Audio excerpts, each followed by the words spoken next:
दोस्तों अभी महाराष्ट्र में चुनाव है और इसमें दो नेशनल पार्टियां जो सेंट्रल में अभी सरकार में है, दो दूसरी तरफ अपोजिशन में। एक तरफ बीजेपी है, अमित शाह है, मोदी है, नड्डा है बीजेपी की तरफ से। दूसरी तरफ सेंट्रल में अपोजिशन की सरकार की बात, जब इस अपोजिशन नेता की बात की जाए तो उसमें राहुल गांधी है।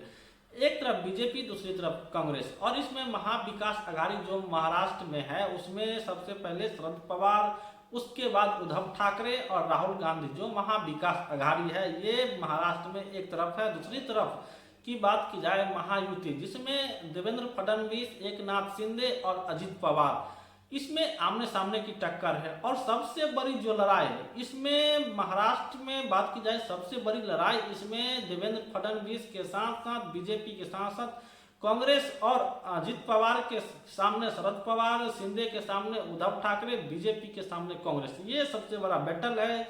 और बात की जाए इससे पहले हरियाणा चुनाव की, तो जिस तरीके से कांग्रेस जीत रही थी और जीतते जीतते किसी तरह हार जाती है और बीजेपी हारते हारते किसी तरह अमित शाह और मोदी उस चुनाव को, हरियाणा चुनाव को जीतने में कामयाब होते हैं, तो उनके कद और काठी, जिस तरीके से 4 जून से पहले उनकी हालत खराब थी और हरियाणा का चुनाव जीतने के बाद जिस तरीके से उनका रुतबा बढ़ा बीजेपी में, कई ऐसे दो धर बट रहे थे। नितिन गडकरी वो अपना दावेदारी पेश कर रहे थे कि हम भी प्रधानमंत्री बन सकते हैं भाई, चूंकि सारे में वो बात कर रहे थे कि हमें ऑपोजिशन की तरफ से भी पीएम मटेरियल का, पीएम पद का ऑफर आ रहा है। तो ऐसा कहा जा रहा था कि बीजेपी में कहीं ना कहीं दो धर, जो दो सिरा बट रहा है आपस में। बीजेपी क्या एक तरफ मोदी को लेकर चलेगी या दूसरी तरफ नितिन गडकरी को।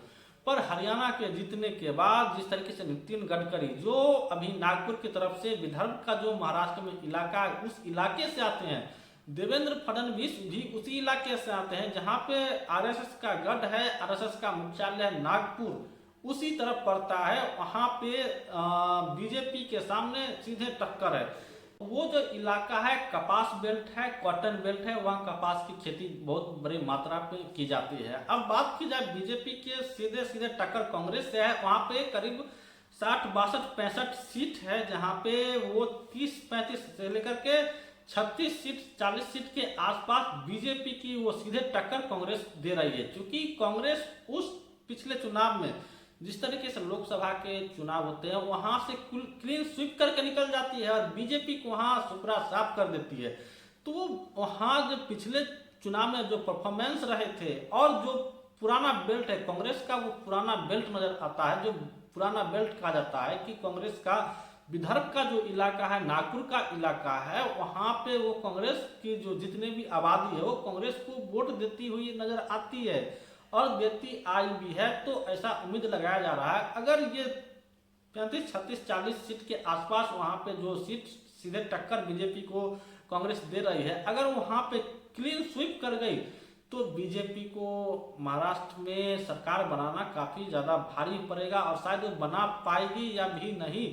ये जो विदर्भ का इलाका है, ये कांग्रेस की परफॉर्मेंस के बाद ये अगर वहां से सीट निकालने में 35, 36, 40 सीट अगर कांग्रेस निकाल लेती है तो ऐसा कहा जा रहा है जो महाविकास अघाड़ी है, जो शरद पवार महाविकास अघाड़ी का निर्माण करते हैं, जो उद्धव ठाकरे का हाथ राहुल गांधी के हाथ में, कांग्रेस के हाथ में देते हैं, वो अब इस बार महाराष्ट्र में वो सरकार बना भी सकती है। और इसमें एक तरफ जो बीजेपी के सेंट्रल गवर्नमेंट है, जो सेंट्रल शीर्ष नेतृत्व है सेंट्रल का, उसमें सबसे बड़ा नाम मोदी, अमित शाह और जेपी नड्डा। नितिन गडकरी को अभी साइड कर दिया गया है। क्यों? क्योंकि उन्होंने एक प्रोग्राम में, बीजेपी के प्रोग्राम था, स्टेज पे उन्होंने ये भाषण देते हैं कि मुझे अपोजिशन की तरफ से पीएम पद का ऑफर दिया जा रहा था। इसका दूसरा मतलब ये निकलता है कि नीतीश, जिस तरीके से मोदी, नरेंद्र मोदी को कहीं ना कहीं जिस तरीके से 2024 का लोकसभा इलेक्शन के बाद उनको कहीं न कहीं किनारा की तरफ वो उनको साइड लाइन धराने की कोशिश की जा रही थी। और आरएसएस की बात की जाए, जिस तरीके से उन्होंने एक स्टेटमेंट भी उनके तरफ से आया था, या तो पीएम पद आपका रहेगा या अध्यक्ष पद आपको छोड़ना पड़ेगा। तो एक तरफ अध्यक्ष पद पे आरएसएस की नजर थी, जो अमित शाह कई बार 2 बार वो अध्यक्ष बनवा चुके हैं, इसके बाद जब भी नड्डा जी अध्यक्ष रहे हैं, ये उनका नरेंद्र मोदी का ये स्टेटमेंट भी था, अगर एक बार कार्यकाल पूरा कर लेते हैं अमित शाह, उसके बाद ये स्टेटमेंट आया था कि अगर बीजेपी को मजबूत करना है, आगे बढ़ाना है, तो एक बार फिर से अमित शाह को अध्यक्ष पद के लिए बीजेपी को चयनित करना है। तो ये स्टेटमेंट कहीं ना कहीं नरेंद्र मोदी का ये इशारा था कि अमित शाह उनके सबसे भरोसेमंद आदमी में से एक है, ये जो नरेंद्र मोदी के काफी ज्यादा भरोसेमंद है। तो ये बयान कहीं ना कहीं ये दर्शा रहा था कि अमित शाह को सीधे तौर पे अध्यक्ष फिर से दोबारा बनाया जाए। अब महाराष्ट्र के इलेक्शन में एक नजर डाला जाए तो नवाब मलिक है, जो अजित पवार की तरफ से उनको टिकट दिया जाता है, उसके बाद वहां विवाद खड़ा होता है। देवेंद्र फडणवीस ने ये कहते हुए नजर आए कि हम नवाब मलिक के